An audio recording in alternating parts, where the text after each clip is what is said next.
Please welcome Ashley Francis Hoffman.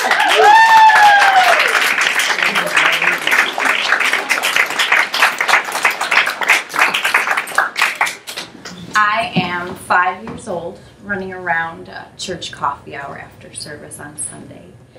I find my parents, I run up to them, look up at them and say, "It's hard being a miracle," and I run away. At 2 months old, my parents were told that I had congestive heart failure. I was born with cardiac defects, primarily holes in the wall of my heart separating the good blood from the bad, like Swiss cheese. When I finally got the picture of it, that's what they said it looked like. At 5 months old, my parents were told that I had a glycemic storage disease that there was no cure for. Most likely this is what I had. I was neurologically regressing, and they had to do a bone marrow test to make sure, but the life expectancy is about 1 year, maybe 5. And my parents started the prayer chain at church. They called everyone that they knew, and everyone they knew called everyone they knew, and we were praying and praying and praying. And I had the bone marrow test, and it came back negative, baffling the doctors. By 4 years old, the holes in the wall of my heart had closed, and I was truly a miracle. I was healed. And everybody I looked at church, or who had prayed, or who had hoped, and they looked at me, I saw that their faith was in what God had done to me. That's how the pressure started to grow.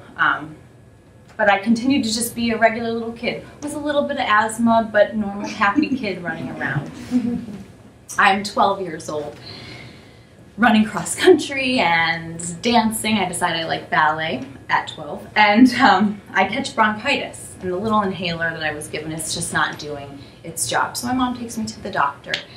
They give me a pulmonary function test, and it comes back textbook vascular ring. Now, a vascular ring is something where, with some of the heart defects that I had structurally, and this extra ligamentum causes a ring around your trachea and esophagus, your food and air tubes. In my case, 50 and 75%, so I wasn't getting full lung capacity. They have to fix this with surgery. I went through a month of tests, and then indeed did have the surgery. They split my ribs on the side where I have a 6-inch incision and fixed it, and the surgery was successful. And again, I was healed. But something inside me, not physically, emotionally, wasn't right. It didn't make sense that God would heal me. I would be this miracle, and now this thing would happen to me that I had to go through. And I felt like a disappointment to all of those people and their faith. And the pressure continued to build that I needed to be perfect. I needed to be the miracle that they all thought I was. So naturally, I pursue a career as a ballet dancer, trying to be perfect in that. I continue to try to do that, and I move wherever I have to. I moved to Virginia at 19. I moved to Switzerland. I moved to New York, and eventually get a job with the Los Angeles Ballet and move to LA. After a year with the LA Ballet, they call me into the office, and my directors tell me, "Stylistically, you don't fit in here, and I don't have a job anymore." But I decide to stay in LA and be a freelance ballet dancer, if you knew that was a thing, and Pilates instructor.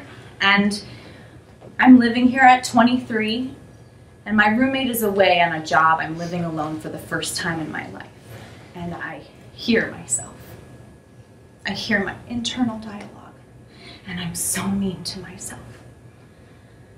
I'm so mean, and I would never treat anybody else this way. Nobody who prayed for me, who loved me, would want me to treat myself this way.